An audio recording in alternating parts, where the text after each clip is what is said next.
Here are the horoscopes for the week of the 26th of May to the 1st of June 2025. So we begin the week with Mercury moving into Gemini and meeting with the new moon. So this morning, 27th of May at 03:01 UK time, we had the new moon in Gemini next to Mercury, so that's Sun, Moon and Mercury all together. Now this is a feeling of giving us the power to perceive things differently, the ability to change our mind, but just to stop and listen and observe and see if we're looking at things in a correct way, if we're being too one-sided. Very much like a Mercury retrograde, power to observe our mind, make edits, make changes, and come out feeling much more light, much more liberated. So Gemini is a very high energy, light, fun, young sign, but as an air sign it is all to do with the mind, and Mercury rules Gemini as well as Virgo. So this is almost like a double Gemini new moon. Observe your mind, observe the thoughts, be the observer. That brings in the compassionate detachment necessary to be able to see things differently, break mental patterns, break stubborn opinions and old ways of thinking. And this is backed up by the fact that Saturn is now meeting with Neptune at the very beginning of Aries. And as we spoke about last week, Saturn, Uranus and Neptune are all about to go into a summer retrograde, tipping back into their previous signs just to dot the I's and cross the T's. So we're in the awareness phase at the moment of what it's like to have these planets in new signs, but then they'll go back to finish up old business, to tie a bow on it, and all stepping forwards into the air and fire signs for longer runs by spring next year. But the fact that Saturn's moved into Aries, combine that with this new moon, and we need to be a sovereign mind. Aries rules the head, and Saturn is the middle pillar, authority, sovereignty over ourselves. So for me, the combination of these two says that if we can have a look at our opinions, our built-up beliefs, our assumptions, and look realistically at the landscape around us, then we may be able to find a still and steady and supportive centre to know our own mind, and this is what will bring that feeling of lightness and liberation.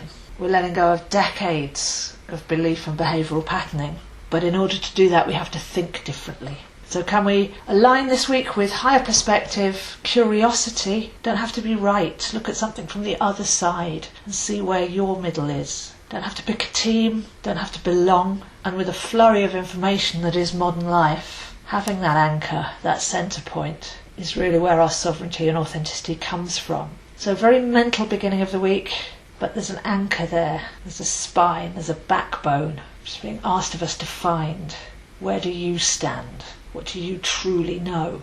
And can you find your strong steer and compass in the storm of information that's around us? And especially in the month of Gemini, can get almost dizzying. So a wonderful combination there. New moon in Gemini with Mercury close by, and Saturn recently moved into Aries, giving us back the control of the ship. Saturn and Neptune on its own is going to be giving us the opportunity to realise our dreams. Because Saturn moving so close to Neptune, everything we've dreamt up and imagined and are starting to manifest with the new Neptune energies in Aries, a whole new life, a whole new way of being, can then be anchored and acted upon with Saturn nearby. So even though we have the retrogrades going over the later part of the summer, the emphasis now is to have a look at what are our dreams, what's our ideal, what dimension are we living in, what are we creating around us, and then maybe starting to have a look at practically how can we bring that into being. Even though this will be more accelerated by next February, we can take some small steps or lay some foundation stones. What we value, what we want to put our energy to,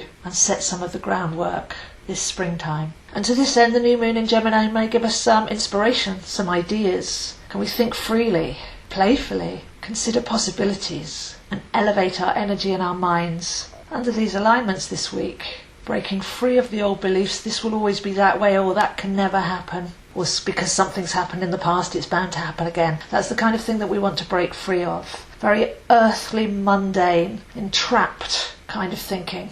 We also want to break from fear to love, because it's often fear that keeps us doing the same thing or believing the same thing or seeking comfort in the same mental prison. So with the call to liberation and elevation, it may be necessary to turn our minds in on where am I making my life more restricted, more limited, or am I hiding out in comfort zones when I could be dreaming bigger and flying free. And then Jupiter is getting ready to move into Cancer. So Jupiter is clearing up about a year in Gemini. So another big energy in Gemini there, Jupiter being the master. So have we managed to master our mind? This is the backdrop to this week. Have we already engaged with not immediately believing our eyes, what other people tell us, the story that's delivered to us, the narrative? We should have already had many months of an inner knowing. That doesn't seem right to me. I feel that there's something bigger here. I need to take back and trust my own knowing rather than being strung along by external influences. So Jupiter will deliver that gift before moving into Cancer on the 10th of June, and that's a big assistance there.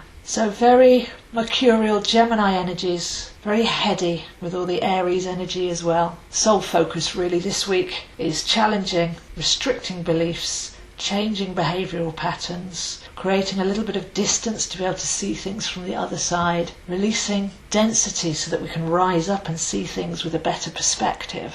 But doing all this with a wonderful combination of a very solid and supportive centre, but a very flexible and carefree and light attitude should bring us the changes and the results that we're looking for. So focus on the early degrees of Aries and the early degrees of Gemini this week. If you want to see where this is happening for you, I can help you do that in a 1 hour or a half-hour online reading, exploring your chart, teaching your chart, charting clear way ahead, using tarot and coaching techniques for a very personalised reading to suit your desires. So you can contact me, zoehines7@gmail.com. I post these videos on my YouTube, Zoe Astro, and links on my Instagram, zoehines7, and Facebook, AstroZoe.